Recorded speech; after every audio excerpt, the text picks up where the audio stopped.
Hi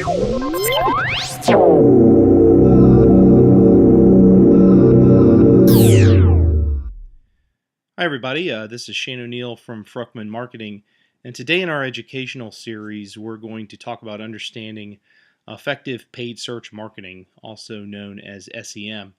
Now there's a lot of things about paid search, and it certainly is a very elaborate platform, but what I want to kind of focus today on our short video is to talk about some things that I frequently see people miss, and it certainly can help you to rein in costs and have more effective campaigns. So the first thing we want to really talk about here is your website. Your website in and of itself can be quite a money saver for you as you start to do paid search. Some of the things that you can do on your website in terms of content building directly will impact and potentially can impact your costs that you pay for not only paid search but some other digital marketing initiatives out there that you may take part in. So one of the things that I would like to say is kind of cut to the chase, and what if you could save 40 to 60% less for your paid search campaigns? That's certainly possible. I've seen it done, and it really starts with your website. As we start to look at content development on websites, certainly Google organically always looks at the relevancy of the content you have based on someone's search, and there are, to some extent, that same type of principle is applied to paid search advertising as well. Even though it's paid, Google still wants to be able to deliver the most relevant information to individual searches. So one of the things that they judge by is, and there's a number of things, but the one thing I want to focus on is quality score. Quality score can affect the cost you pay per click, and I'll give you an idea of how that works in a second. But that quality score contributes also to the relevancy of what you're doing on paid search. So that will help in terms of how you're placed, how your media is placed in Google. And that doesn't always mean that if you're position 1 or 2, that you're paying more than position 3 or 4. Sometimes you can actually pay less, and the higher your quality score and the better and more legacy your campaigns have, can drive that that cost lower when people try to outbid you or other types of things that they may do if you have a more quality and campaign that is running. So that's the first thing we kind of want to talk about and touch base on. So quality score, generally speaking, is an estimate of how relevant your ads, keywords, and landing pages are to people seeing your ad. The higher quality scores typically lead to lower costs and better ad positions. So what you can see here in our example is we can see that we have a sample paid search ad. And the way that this works is threefold. So first thing that Google does in terms of quality score is they look at the keywords that you're bidding on. And we're going to get into the types of keywords that people bid on it a little bit later. But they look at the keyword, and in this case, let's say the keyword is engagement rings. The next component to that would be looking at your paid search ads individually. Do your ads mention the keyword that you're utilizing? That can help with quality score as well. So in this case, we're bidding on engagement rings.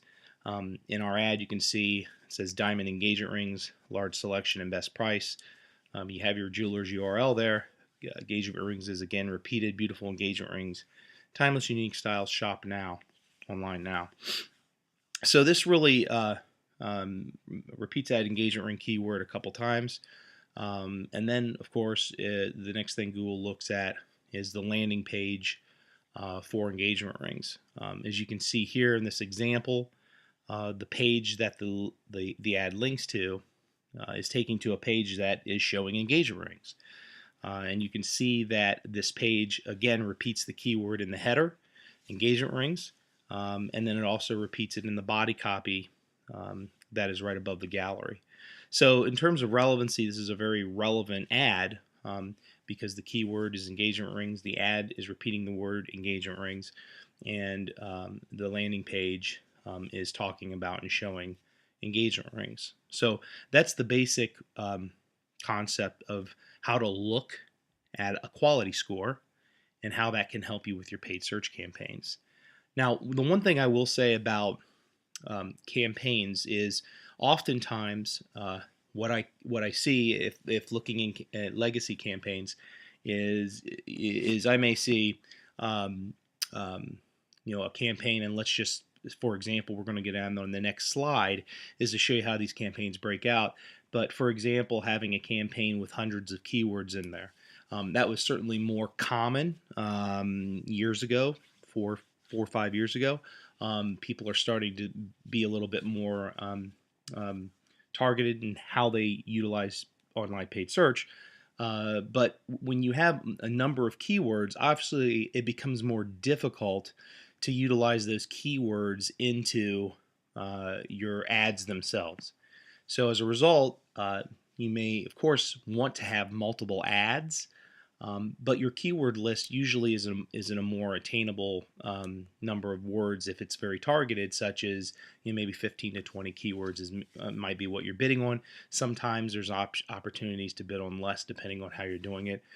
There's other types of campaigns that really focus only on a very small handful, 2 or 3 different kinds of keywords. That starts to get into strategy. We're not going to talk about that today, but it is certainly part of campaign building is the strategy behind it.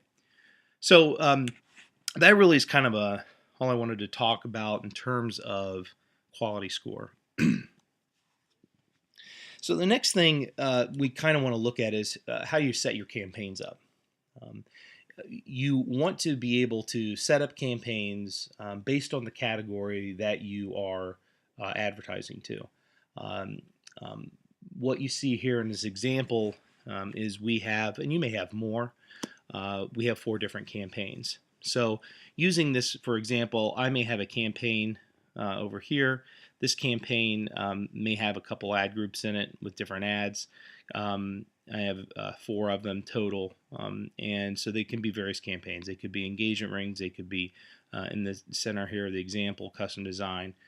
They could be general fine jewelry, a number of things that you could set up campaigns for. So let's focus on custom design campaign, for example, right now. Now, custom design is a category that really is more than just the fact that a jeweler does custom design. When you really look at the breakout of custom, you can categorize those. And again, I'm using this in a general sense here. I can break that out and say there's certainly a message from a paid search perspective on engagement rings, custom engagement rings, and there's also a message for custom fashion. So there's different ways to communicate to people for these different categories. Let's take engagement rings for example, since that is a keyword that we're bidding on. When I look at engagement rings and custom, there's a couple things that I know to be true. Millennials, over 30% of millennials are looking for custom engagement rings. And so there's your bridal customer. And so we want to be able to break that out and have a message that allows you to talk about custom engagement rings. On the flip side, fashion is a different group of people too. For example, you may have someone custom designing a ring from scratch, or you may have someone that's bringing in old jewelry and having it repurposed. So those are 2 unique messages that are available to you. In this case, what you would do is you would want to have separate landing pages for each of these categories. So in the terms of custom design, you would have, for example, a custom engagement ring page. You'd have a custom fashion page, okay? And on those pages, they would talk about that particular category specifically. And that, of course, will help with quality scores we mentioned before because it's highly relevant. So if your ad is talking about custom engagement rings and the page you're going to is custom engagement rings, then the relevancy is there. So you build out campaigns with that principle in mind of where am I taking people to. Conversely, if you were to take people to a landing page on custom design that discussed both fashion and engagement, then it's less relevant than if you were to have broken those out. So there's some opportunity there. Now, the other thing about campaign building, as we can see here, under engagement, for example, under our custom engagement category, we may do 2 or more ads. Typically, Google likes to see 3 or so. You could do 3, 4, 5 ads, and you want to basically be able to beta test those by looking at the results of those ads and making sure that they're performing up to par. This is what we call optimization, and that's something that we do ongoing with campaigns that we develop, is to look at the campaigns individually, have multiple ad sets running for a particular category, and then comparing the performance of those ads as we get data in. So the idea is, and I'm just using this as an example, but let's say you have 3 different ads running for custom engagement rings, and you're looking at those ads after a few months of those ad sets running, and you can see that there's a notable difference between the top performing ad and the least performing ad. Obviously, what you want to do is try to garner what's happening with that top positioning ad and what is not happening with that ad that isn't being utilized as much. And we can make optimizations off those and to be able to fine tune the campaign. So we may want to take that bottom performing ad, make modifications to it, and see if we can get it to deliver better than number 2 or even number 1 position, and then the cycle starts all over. So that's what we call optimization. Something that when you do paid search, it's not plug and play. You certainly want to manage the platform quite often. And again, we're looking at just a few snippets of things that are important when deploying paid search campaigns, but there's a slew of other things inside of paid search that will be of a benefit to you as a jeweler in terms of your placement and in terms of your click-through rate and other metrics that you may use. So this is kind of how that campaign would be set up. So as you can see, we've got our main campaign. We have a couple ad groups underneath the campaign, engagement and fashion, and inside those ad groups we have multiple ads. So the other thing about this now is, of course, if I'm talking about my ad group, custom fashion, over here, one of the things that I want to make sure is that the keywords that I'm using here are exclusively for custom fashion. I don't want to repeat custom fashion over into engagement rings. Wouldn't make much sense for me to do it, but you want to make sure that your keywords are utilized individually. So for example, one of the keywords that I probably will not use in custom engagement is the word engagement rings. And the reason is because, first of all, that's your number 1 competitive keyword in paid search. And number 2, campaign 1 here, or one of the other campaigns, are probably going to be bridal centric. So engagement rings more than likely will be utilized in your general engagement ring category. So I may want to bid on very specific terms such as custom engagement rings. And of course, I wouldn't want to repeat custom engagement rings in my general engagement ring. That's why you're categorizing these and allowing to be super targeted and highly relevant based on your search. And that helps bring in your numbers and helps with your placement, and of course that helps with your click-through rate, and those all combined can help lower costs of paid search, and which is really what it's all about when you start talking about the media spend that you have available and how much bang for your buck you really get out of that. Okay, so let's talk about keywords, since we're talking about utilizing keywords in paid search, and you're selecting your 10 to 20 keywords that you're using for your campaign. You're very targeted. We've got that. Your ads are utilizing keywords in some form or fashion. They are linking over to your site, which are specifically landing pages for those keywords. So you got your relevancy. Well, the next thing that is often overlooked, at least by people that are doing it in store or not partnering with an agency, is, and although some agencies also don't utilize the types of keywords available to them as much as they should. That's certainly getting better over time, but it's definitely something you want to look at if you're partnering with an agency. But if you're doing it internally too, it's very important for you to understand kind of what these keywords are. Now, by default, Google utilizes a broad match keyword. Broad match keyword, and specifically what it is when you use a broad match keyword, that means ads may show on searches that include misspellings, synonyms, related searches, and other relevant variations.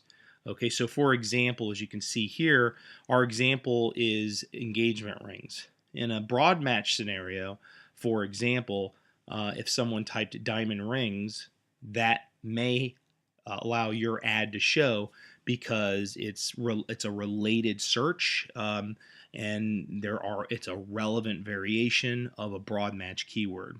Okay, broad match also means that the words you're using can show up in any order. So it could be rings that are diamond, for example. So so the good way to look at broad match is it's a great way to cast a wide net, which you don't always want to do. Now, there's certainly opportunities to use broad match keywords, and that starts really getting into understanding the platform and your strategy behind what you're doing. But generally speaking, if you look at that casting the wide net, here's a couple things that we would note using this example. So we have engagement rings, and that's a very specific category that we're targeting. Well, the word diamond rings certainly is relevant to engagement rings. However, it also may be relevant to fashion, fine jewelry. So if you're talking about that, then you could be bringing in people potentially who are just looking for diamond fashion rings. Again, with a broad match keyword, the words can show up in any way, any shape or form. So if someone searched diamond fashion rings, you could still have your ad potentially show up for engagement rings. Obviously, that's less targeted, and that's not ideally what you want to do. Okay, so there's ways to control that. A first layer of defense, if you will, is what's called a broad match modifier. So on a broad match modifier, ads may show on searches that contain the modified term or close variations, but not synonyms in any order. So, for example, and we're just using this here, women's engagement rings. So the example search would be engagement rings for women could trigger your ad.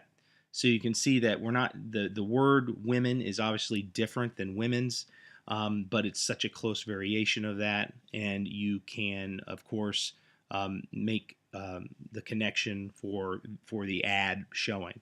And so your ad could potentially show for the broad match modifier. It still can show up in any order, so it's not bringing in targeting to a high degree, but it does start to filter down. And again, this goes back to your strategy and how you're building your keyword list, but it does start to give you a more targeted approach to your campaigns. Now, this is very important, in particular if we start talking about budget. So understand that is a great way to be more targeted and to control your budget so that you can also control waste. The next keyword is called phrase match. Now, with phrase match, this is where we really start getting very targeted with what we're trying to place. So in phrase match, ads may show on searches that are a phrase and close variations of that phrase. So for example, the keyword here in our example is engagement rings. So with phrase match, we can have variations of the ring of the word, but the words have to be together. So the word engagement rings has to be together. It can't be engagement something rings. There can be a word before it. There can be a word behind it, but the core search phrase is engagement rings. And so in this case, if someone were to type buy engagement rings, it would potentially trigger your ad. So, but looking at this, one of the things that we see a lot um, in some campaigns that are that we look at is that, for example, people may try to account for all these different variations and bid on keywords by saying buy engagement rings, browse engagement rings, etc. And the truth is that if you're using phrase match engagement rings and someone triggers that search, then they will probably potentially see your ad anyway. So you don't need to necessarily address all those keywords. Now, that's not to say that we would never do a word in front of a key phrase like engagement rings. It's not to say that we wouldn't phrase match buy engagement rings if that was something that was very relevant to, for example, an e-commerce site. So those are keywords that we would certainly bid on, but you certainly don't have to list every kind of concept of a word before engagement rings, like buy engagement rings, shop engagement rings, 2-carat engagement rings, 1-carat engagement rings. You don't need to do that whole list. At some point, it becomes relevant, although there are opportunities in there where you would want to do that. Again, that really is based on your strategy and your understanding of the platform. So as a general perspective, looking at phrase match, when you do engagement rings, it says I want to bid on the word engagement rings, but the words got to be together. Okay. The next type of keyword is what's called exact match. Now we're really getting targeted here. So ads with the exact match may show on searches that are an exact term or close variation of that term.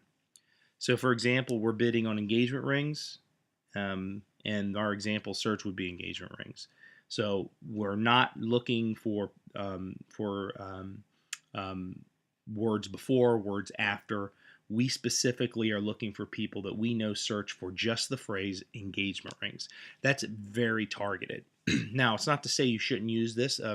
We use it a lot as well. But you also want to make sure that you understand as you become more targeted, your population, your opportunities for placement are less. So there are other things that you need to do in the back of your search campaign. Google will let you know if there's potential search available. They will let you know if you're underspent. So you have to look and make sure you have a appropriate budget. You have to make sure that you have an appropriate reach for your local area. We're going to talk about that next in page search targeting. But that's the 4 top phrase match, or I'm sorry, paid search keywords phrases that you can use: broad match modifier, phrase match, exact match. If you want to learn more about these, of course, they're all online. You can just Google search it, and there will be plenty of educational things that will pop up that you can read more about these keywords and how to use those. And then finally, the last one is what's called negative match. And these are really great keywords to use, again, to fine-tune your campaign to make sure that you're getting the most relevant searches for your dollar. Negative match keywords, so ads may show on searches without the term. So in this case, I'm using the word cheap. So if someone's that's our negative keyword. So if someone example searches engagement rings, and they say cheap engagement rings, we're saying we do not want our ad to show if someone's looking for cheap engagement rings.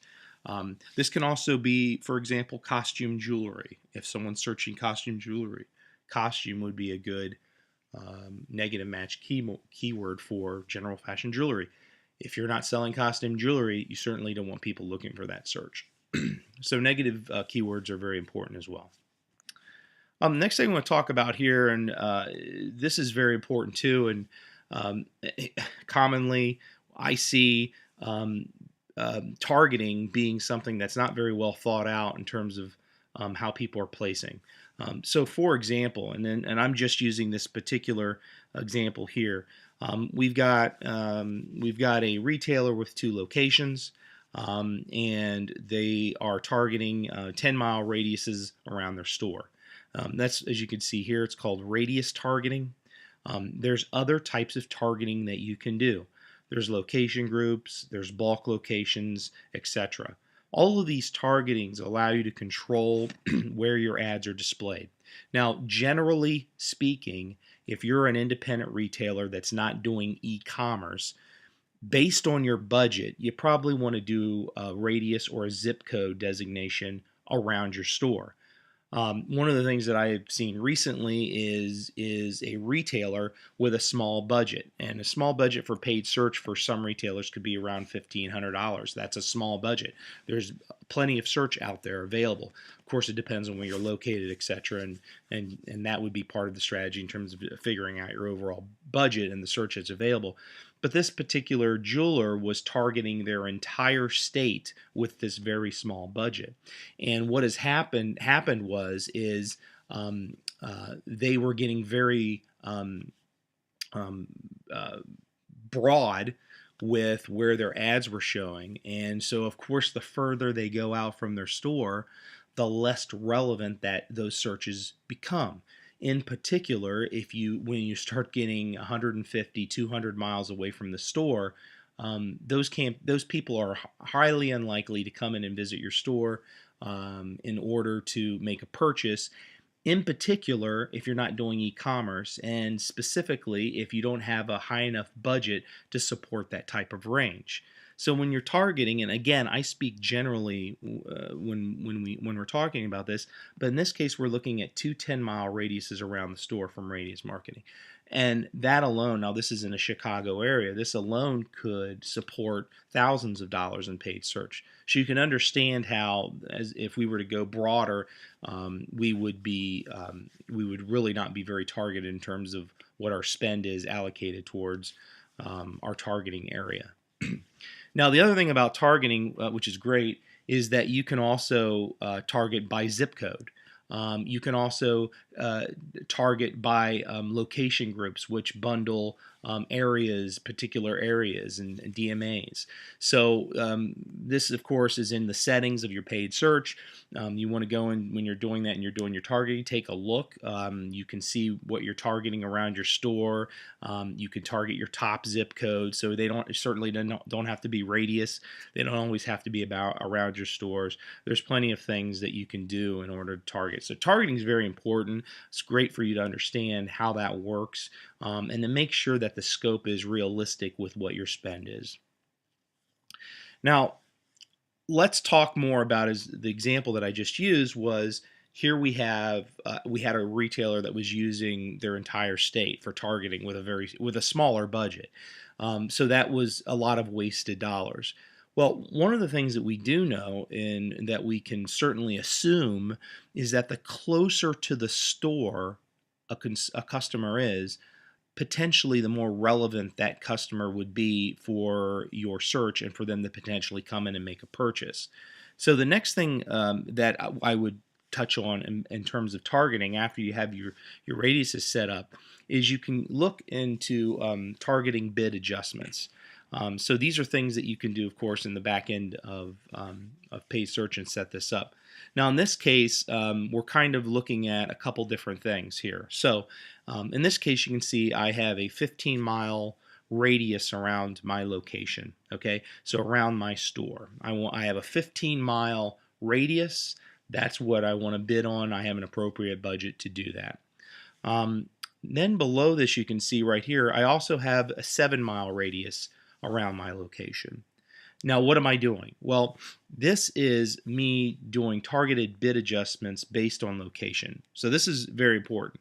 Now, in this case, I am telling this under this bid adjustment that you can see here, I am saying I am willing to pay 25% more than what I have allotted for my maximum cost per click for people that are within the 7-mile radius of my store. Why?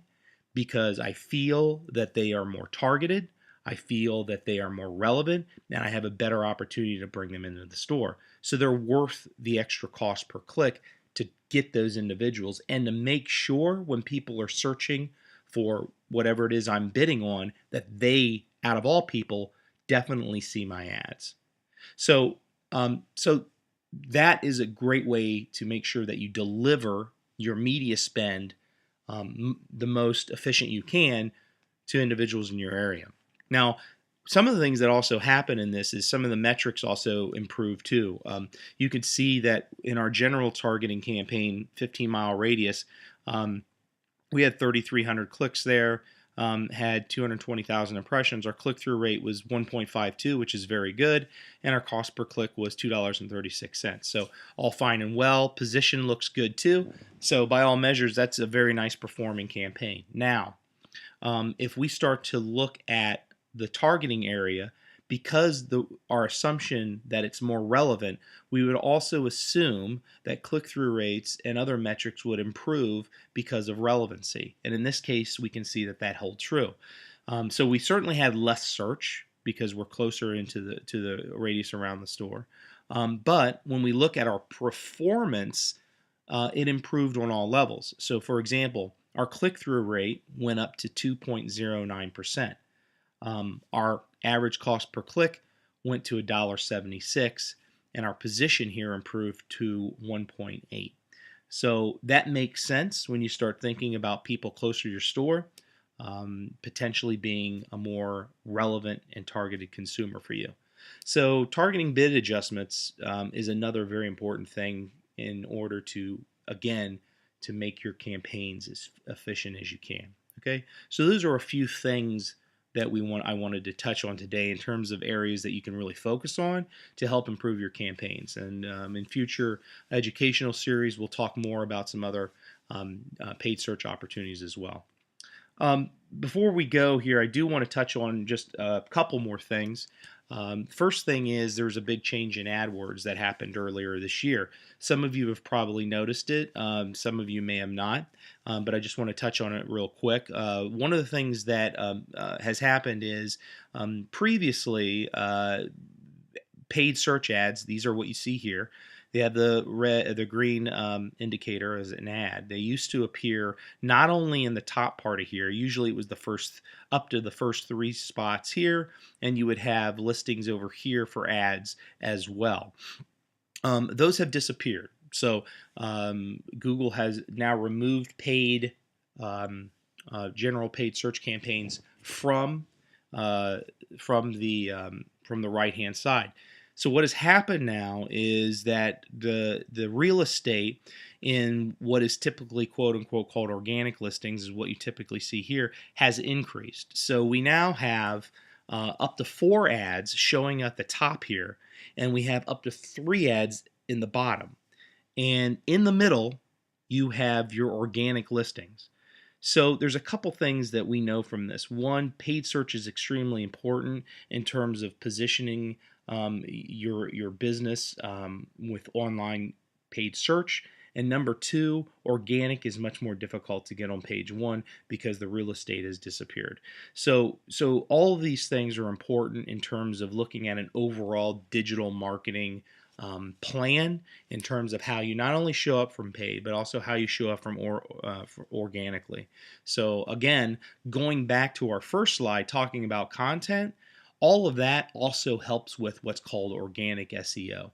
So you really do yourself a favor by having, and again, we stress this all the time, and I think most everybody has heard any professional speaker or marketing agency talking about digital marketing, about the importance of your website. It is really core and key to the success of your digital marketing experience, and it also saves you money.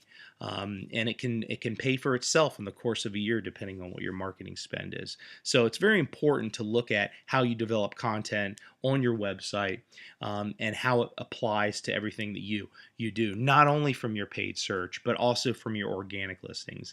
what you'll notice here on the right hand side is that you have shopping based ads showing up now. These are sponsored links for the e-commerce opportunities that are out there now that retailers are starting to look at and starting to fold in. If you've read any of our articles at Fruchtman, you know I had written an article called the e-commerce tsunami. You can always go to fruchtman.com, check out our Tuesday tips and tricks, and you'll be able to find the article in our archives. But we do see that e-commerce is becoming a natural transition with digital marketing.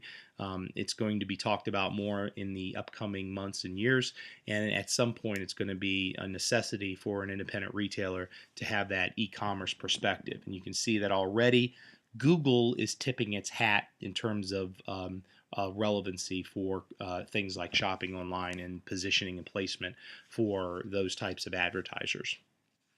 And finally, before we go, the last thing I want to talk about again is the only other type of space that can show up on the right hand side would be info types of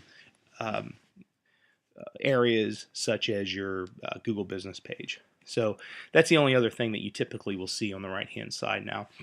So why is that important? Of course, Google still commands a overwhelming majority of paid search and also organic search.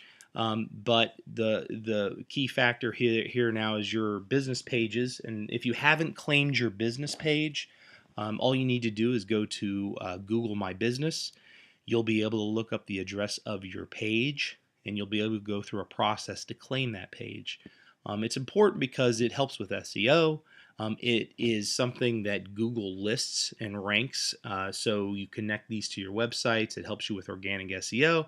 It also filters your reviews. People can look at photos. They can find you on maps, etc.